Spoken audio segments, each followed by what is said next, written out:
નમસ્કાર શ્રોતા મિત્રો, સાયબર સાક્ષરતાથી સાયબર સુરક્ષા આ શ્રેણીના આજના 5મા અંકમાં આપનું ખૂબ ખૂબ સ્વાગત છે. ગયા અંકમાં આપણે ડિજિટલ હાઇજીનની વાત કરી હતી, તો આજના અંકમાં આપણે વાત કરીશું સાયબર સંસ્કારની.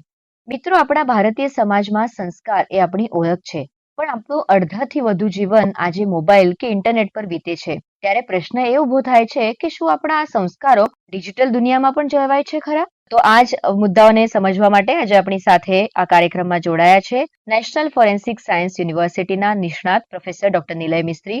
ખૂબ ખૂબ સ્વાગત છે આપનું આ કાર્યક્રમમાં doctor Nilay. Thank you, madam. Thank you so much for inviting me, madam.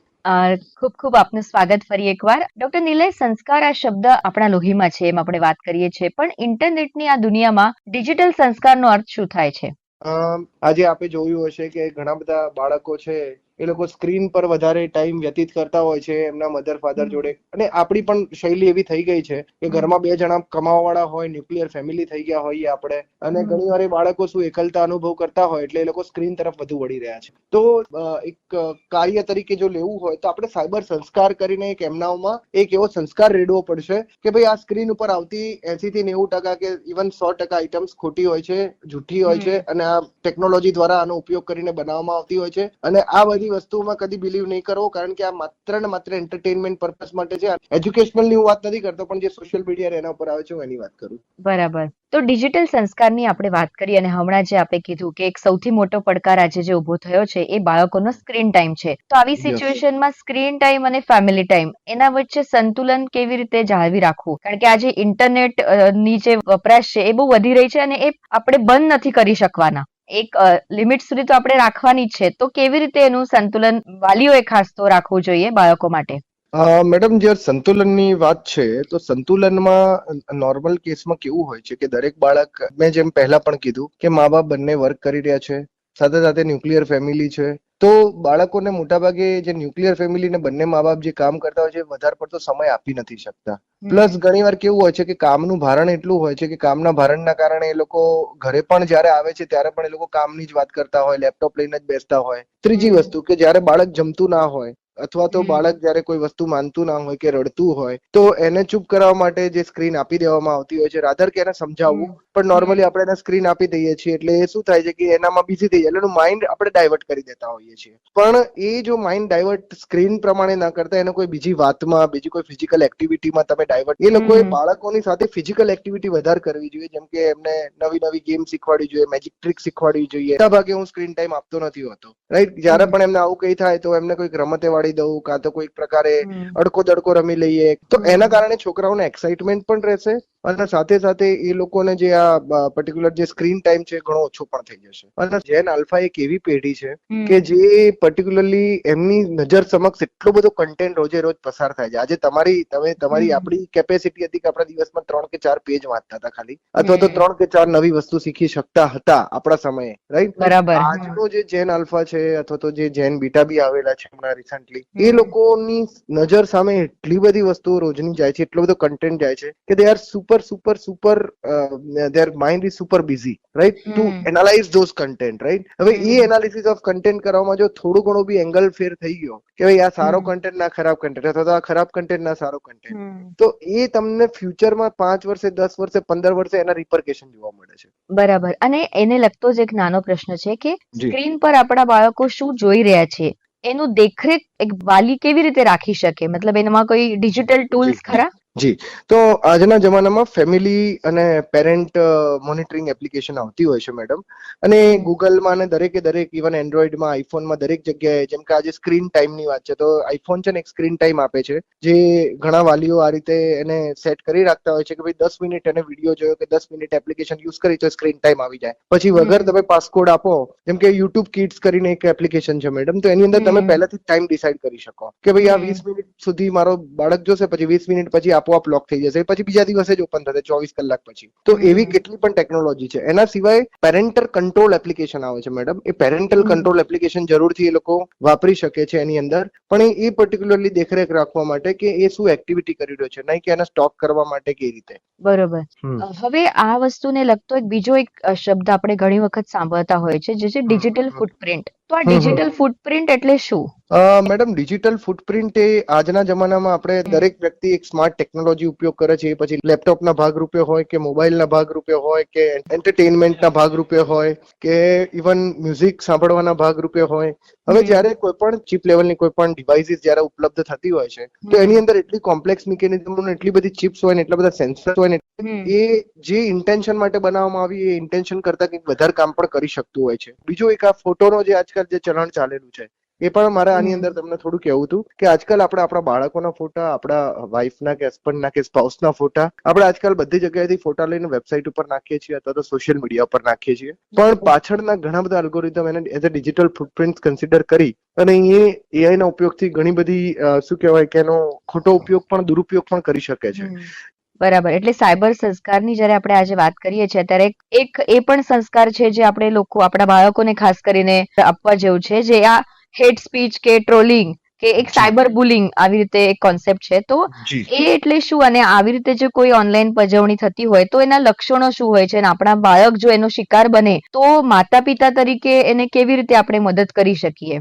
તો કારણ કે હું તમને જસ્ટ સિમ્પલી એક બહુ પર્સનલ એક અનુભવની વાત કરું તો અમારા જે ત્યાં એક બાળક હતું અને બાળકના મમ્મી પપ્પા બંને નોકરી કરતા હતા. હવે એમાં એવું થયું કે બાળક જ્યારે ઘરે એકલું હોય, બરાબર, કારણ કે બંને નોકરી કરતા એટલે આઈધર એમને કાં તો ડે કેર સ્કૂલમાં મૂકવામાં આવે કાં પછી એમને કોઈના ઘરના રિલેટિવના ત્યાં મૂકવામાં આવતું.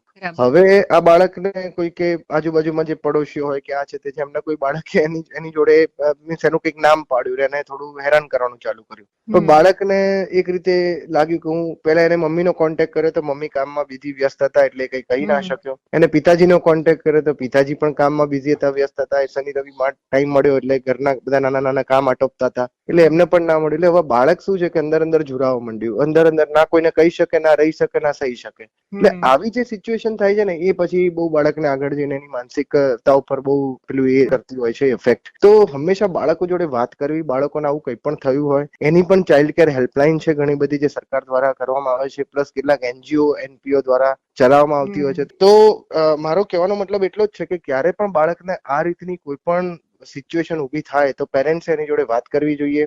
બરાબર. આજે આપણા બાળકો હોય કે આપણું હોય, એક જે જીવન છે, જીવનશૈલી છે, એ ઓનલાઈન થવાના કારણે બહુ એનો વ્યાપ વધ્યો છે. એટલે ઘણા બધા આપણા અકાઉન્ટમાં, એટલે એના મમ્મી પપ્પાના અકાઉન્ટમાં હોય કે આપણા અકાઉન્ટમાં હોય કે બાળકોના પણ, એક સ્ટ્રેન્જર વ્યક્તિઓ સાથેના જે સંબંધો છે એ વધી રહ્યા છે.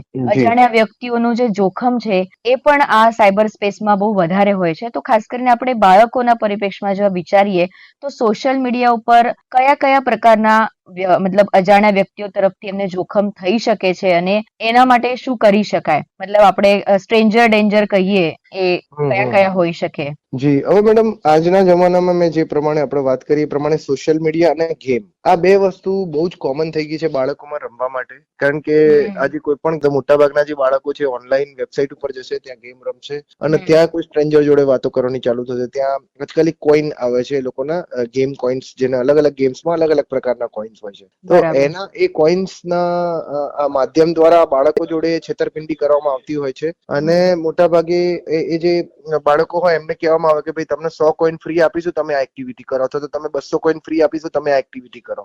એટલે પહેલા તો ત્યાંથી ચાલુ થાય કે ફ્રીમાં તમને આપે, પછી એ લોકો એક દિવસે તમને એક લિંક મોકલશે. હવે તમારા ફાધર કે મધરનો મોબાઈલ હોય અથવા તો તમારા ગ્રાન્ડ પેરેન્ટ્સનો મોબાઈલ હોય, એની અંદર દરેક પ્રકારનું યુપીઆઈ કે ઓનલાઈન બેન્કિંગ કે ઈ બેન્કિંગ ચાલુ જ હોય, એમ બેન્કિંગ કેવું. એટલે આ લિંક જે સામેવાળો છે એના માટે બહુ શું કહેવાય કે બાળકને કઈ ખબર પડતી નથી, એના તો કોઈનથી મતલબ છે. પણ એની અંદર એક એવા પ્રકારનો વાયરસ કે મેલવેર એ ઇમ્પ્લાન્ટ કરી શકે છે જેના કારણે થોડા સમય પછી તમારી જોડે ફિનાન્શિયલ ફ્રોડ થવાની સંભાવનાઓ રહેતી હોય છે.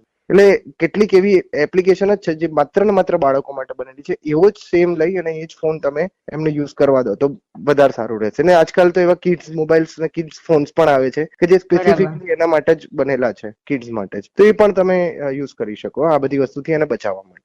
બરાબર. તો આને લગતો જ મારો બીજો એક પ્રશ્ન છે કે ઘણી વખત આપણને એમ થાય છે કે સોશિયલ મીડિયા પર જો આપણે એનોનિમસ રહીને, મતલબ એક અનામી વ્યક્તિ બનીને ગમે બોલી શકીએ છીએ, તો આ વાત કેટલી સાચી છે? અને ડિજિટલ નૈતિકતા વિશે આપ શું કહેશો? આમાં કેવું છે મેડમ કે જે એનોનિમિટી જેવું છે ને કશું જ નથી, કારણ કે જે પણ વસ્તુ આજે તમે યુઝ કરો છો એનો કોઈનો કોઈ માલિક છે, એનો કોઈનો કોઈ રણીધણી છે, રાઈટ? કે આજે બરાબર. તમે ફેસબુક પણ વાપરો છો તો એને અમારી ભાષામાં એને સર્વિસ પ્રોવાઈડર કહેવાય, કે હમ. ફેસબુક એ સર્વિસ પ્રોવાઈડર, મેટા એનું સર્વિસ પ્રોવાઈડર છે. તમે યુટ્યુબ હમ. વાપરો તો ગૂગલ કે આલ્ફાબેટ એનું સર્વિસ પ્રોવાઈડર છે. તમે વોટ્સએપ વાપરશો તો એ મેટા એનું સર્વિસ પ્રોવાઈડર છે. તો આજના જમાનામાં કોઈ પણ એનોનિમસ હોય કે નોન એનોનિમસ હોય કે કોઈ પણ યુઝર, એ દરેકે દરેક યુઝરનો ડેટા સર્વિસ પ્રોવાઈડર જોડે હંમેશા અવેલેબલ હોય છે. એ ક્યાંથી લોગિન કરે છે, એને ક્યાંથી આ એક્ટિવિટી કરેલી છે, એને શું કરેલી છે, ઇન્ક્લુડિંગ કે સોશિયલ નેટવર્ક, સોશિયલ મીડિયામાં જેટલી પણ એપ્લિકેશનો તમે અત્યારે વાપરો છો એ દરેકે દરેક કોઈના કોઈ સર્વિસ પ્રોવાઈડર દ્વારા પ્રોવાઈડ કરવામાં આવતી હોય છે. એટલે આપણે એવું સમજતા હોઈએ કે આપણે એનોનિમસ રહીને કંઈક કરી શકીશું તો એ પોસિબલ છે નહીં એની અંદર.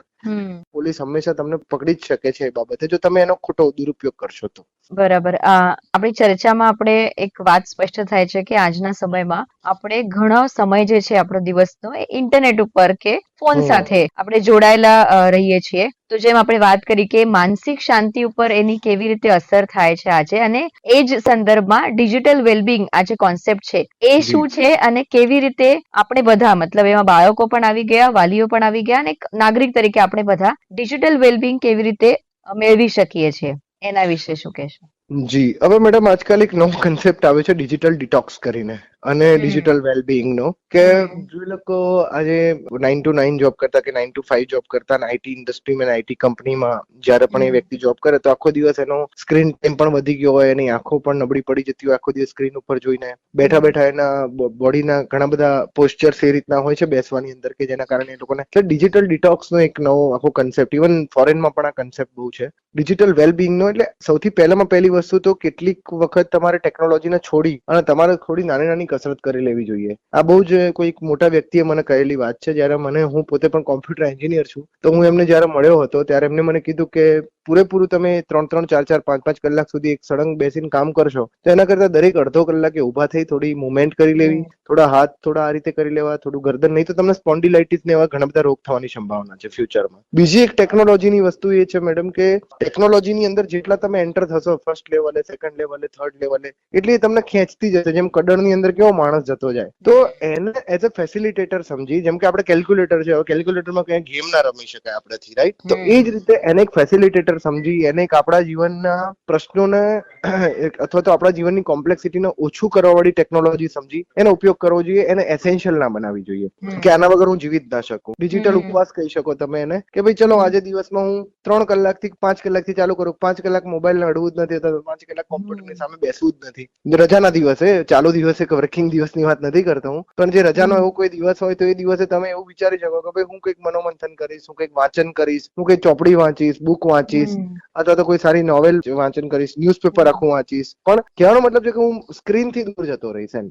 બરાબર. હવે છેલ્લો, આ કાર્યક્રમના અંતમાં છેલ્લો પ્રશ્ન હું તમને એ જ પૂછીશ. ઘણું બધું આપણે આ વિષય પર ચર્ચા કરી છે. આપણે કહી શકીએ કે શું આપ કહેશો આપણા અંતિમ સંદેશ તરીકે, જ્યારે આપણે ડિજિટલ સંસ્કારની વાત કરીએ કે ડિજિટલ વેલબિંગની વાત કરીએ, તો બધા જ કાર્યક્રમનો એક ક્રક્સ આપણે 3 પોઈન્ટમાં કેવી રીતે કહેશો? જરૂર. તો મેડમ જ્યારે સાયબર સંસ્કારની વાત આવે છે તો જે સૌથી પહેલી કે આપણે આને ઇન્ડિયન એજ્યુકેશન સિસ્ટમ કે ઇન્ડિયન નોલેજ સિસ્ટમ જોડે જોડવા માંગતા છીએ. બીજી વસ્તુ કે આ આપણો એક ભવ્ય વારસો છે, આપણું એક ભવ્ય અતીત છે કે જેના ઉપર આપણે સંસ્કારોનું ઘડતર કરીએ છીએ, અને એમાં જ આ ડિજિટલ સંસ્કાર કે સાયબર સંસ્કાર કે જે પણ આપણે કાલ ઉઠીને આપણે કરવાના છીએ, તો બાળક કેવી રીતે ટેકનોલોજી યુઝ કરે છે with all kind of ethics અને વિથ ઓલ કાઇન્ડ ઓફ જિમ્મેદારી સાથે, કે એમની પોતાની જિમ્મેદારીને એમના પોતાના એથિક્સનો કે નૈતિકતાનો ઉપયોગ કરી અને ટેકનોલોજીનો બેસ્ટ સદુપયોગ કેવી રીતે કરી શકે છે. તો એ મેઇન સાયબર સંસ્કારનું આપણું મેઇન ક્રક્સ છે અને આપણે એના ઉપર જઈ રહ્યા છીએ. અને ત્રીજી વસ્તુ કે ઓવરઓલ તમે જે દિવસ દરમિયાન જે ડેટા